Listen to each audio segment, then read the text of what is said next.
Now, what is the important thing which like according to statute, when examination happen, what exactly is important? That original distinctiveness, all IPs you know that originality, novelty aspect is everywhere.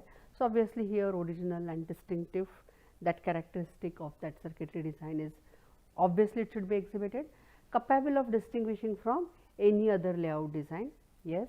Then it should have not been a commercially exploited anywhere in India or in any conventional country. So, novelty aspect is again very important, right. So, in patent also we say that if it is a commercially exploited, we cannot, like that patent may not be, will not be, that invention may not get the patent, right.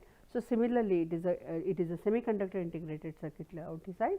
If it is a commercially exploited, obviously it is in the market already, and therefore novelty aspect is lost, and therefore it will not